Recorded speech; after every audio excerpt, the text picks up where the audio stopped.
I'm Tom Liddell, one of the trustees of Brogdale Collections. The whole of Brogdale Farm, the National Fruit Collection, is on about a third of it, and that is run about 50 acres, and it has about 2,300 apples, about 650 pears, 350 cherries, 320 plums, and of course, being Kent, it also has cob nuts, and there's a collection of wine grapes, and there's also small collections of quinces and medlars and things like that. What's unique about this collection, not only is it a fruiting collection, but the varieties are from all over the world. Some of them are much more local in some of the collections, but because of the connections that were here when Brogdale was set up as a research station in 1952, they came from around the world. So lots of other parts of Europe, United States, and wider afield as well. So let's go and have a look at some of your favourites, shall we?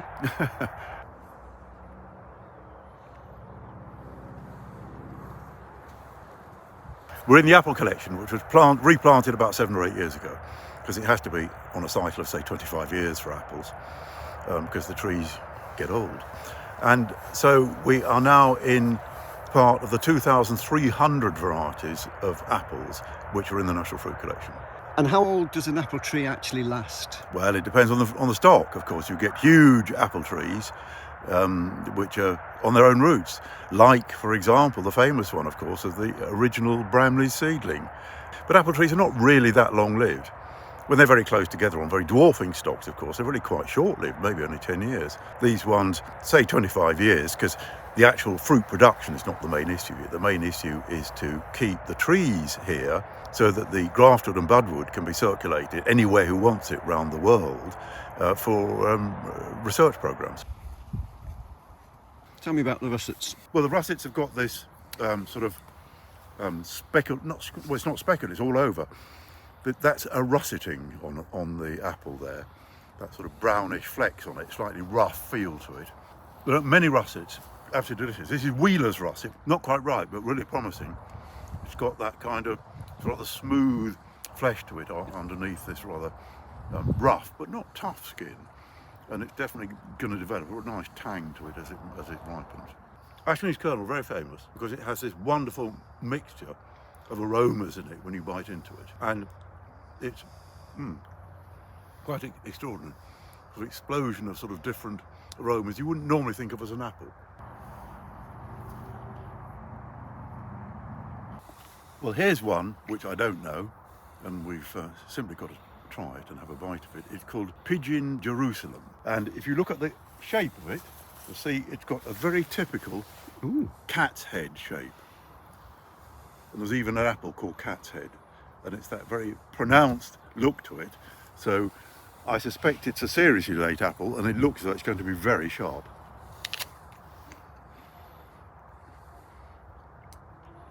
It is. Apples originally come from essentially the Tian Shan Mountains in Kazakhstan. And it's remarkable how similar the wild apples there, which has got the original name of Malus sieversii, and what we now call Malus domestica, is simply sort of a bit down the line. But all that diversity is there.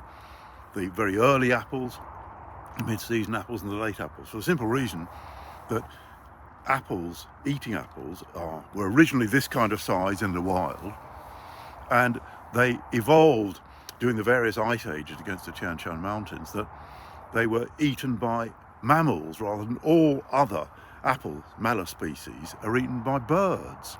So they're big and juicy, so that all the very big diversity from mammals to shrews in the Tian Shan Mountains could eat them at different seasons, and that's why apples became so successful. The very earliest apples would come in July, and they don't last long because they would have been very quickly eaten by mammals. And then you get the very late apples, and the reason, of course, is that they were late because they would survive under the snow, of course, in the Tian Shan Mountains. As it melted, the bears and that lot would have come out of hibernation, and they would have had a lovely feast of apples. And of course, later on, Homo sapiens, humans, started to then eat them on the Silk Roads, because it's on the Silk Roads, and so they got distributed both east and west, and that's why they travelled so far right across Asia and Europe.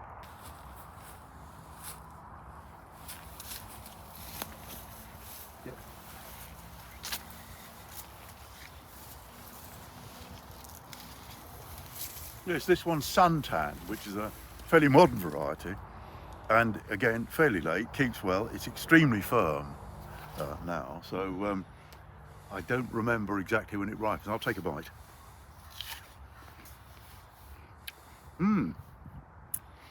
Nice tang, but not really quite ripe. Not quite ready yet. Well, probably ready to pick now. Let it ripen in a cool place, and then it'll be really good in a month or so. And on a country estate, how many varieties of apple would they have? Well, they could easily have had 30 or 40. But of course, serving fresh fruit at the end of dinner in a country house was absolutely essential, because it not only showed how cultivated you were, knowledgeable you were in horticultural matters, which are the vegetable and fruit wall garden was a huge show-off, of course, in Victorian times. And the head gardeners have produced this beautiful fruit almost throughout the year.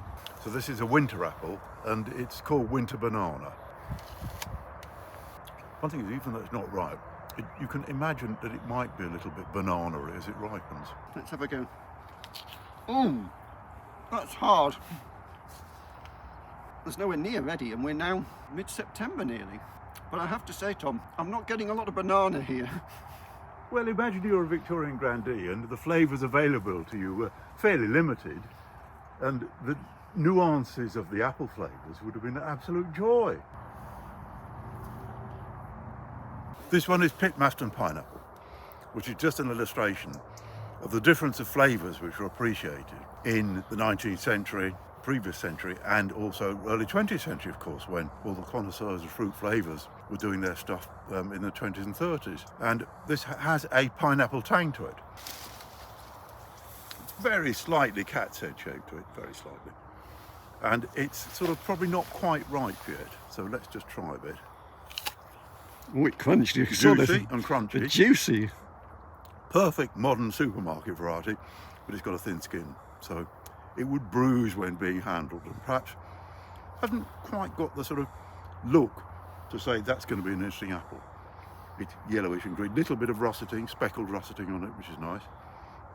And I think you should try one and see if you can detect pineapple.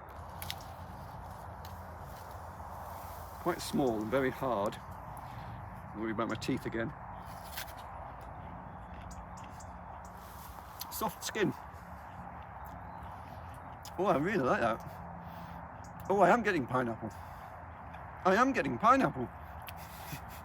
I'm surprised. I thought you were going to be one of your tricks again, but I wasn't going to taste anything. Imagine when it's a little bit more ripe. The pineapple will take over from the sharpness. I really like that. So we've come to the pears now. There's a real challenge with pears, and that's getting them at the right spot. It is. Yeah, I think the old Victorian saying was a pears arrive for 10 minutes.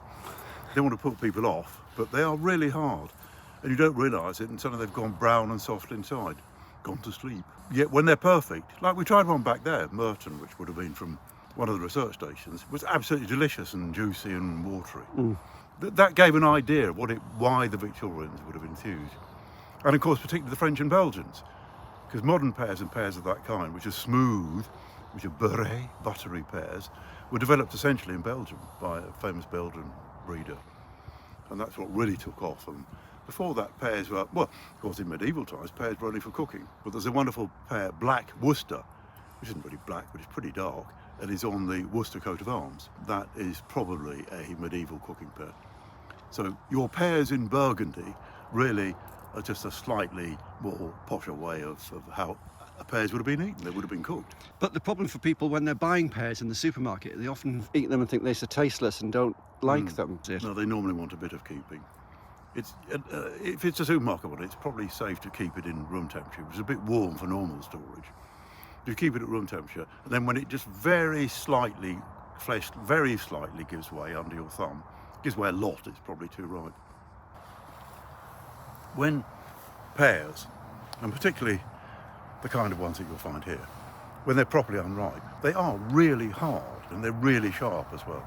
Then they ripen and the acid turns to sugar. That's what's happening, is it? That's what happens with all ripening.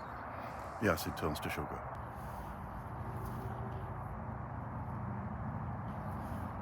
The famous supermarket, famous English pear, late 19th century, is Conference. And that is almost a very easy pear to grow. And it's quite all right when it's not fully ripe. It's crisp and crunchy, but it also matures into a lovely, soft, juicy pear. The most famous of the ones that is available in supermarkets is Comice, Doyenné de Comice is a French pear. Keep it right and get it in the supermarket, let it slightly give way under your thumb. Absolutely delicious. And East Malling Research Station, not far from here, in Kent, cross between the two and two, and needless to say, I think there was an aeroplane coming out at the same time. It's called Concorde, and this is the one here, and it's just a nice combination of the two, really. Very pleasant. And it's the Victorians that really fell for the pear, didn't they? They did. Well, also because they're rather more tricky, and you get them just right and just perfect. And of course, your head gardener could show off that they were putting all the fruit to perfection on the table. How much of our fruit do we actually grow in this country? Well, from memory, I think it's less than 20%, certainly. Possibly even sort of 15%. And could we grow more? Oh, definitely, of course, yes. The market varies enormously for fruit and for apple. You may remember the Golden Delicious was absolutely the main apple, and then it was grown on a huge scale, kept far too long, lost its taste because it was overkept and all that thing, and people moved on. They wanted something different. So the varieties you found now, Gala was a bit later, and of course the much more recent ones like Pink Lady and Jazz and those ones, they're developed basically for supermarkets. So they can be picked in bulk and they can be processed and put into bags.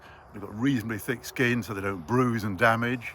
The interest of Brogdale Collections is that the diversity of fruit in the National Fruit Collection makes a change from the few varieties you can buy in supermarkets. We can't expect suddenly a huge range of varieties in supermarkets. It's too complicated, and they've got to handle well when they're going through all the process of being picked, put into cold stores and taken out and packaging and got to supermarkets and all that. I suppose that means we all just have to grow them ourselves then? Yes, there are some other growers, of course. We are in Kent, and there are some growers around which are growing a much bigger variety. And we've got about 30 different varieties of apples with sort of 10 to 20 trees of each in an orchard sort of over there. And that's the one which will be available for people to come pick your own fairly soon at the weekends.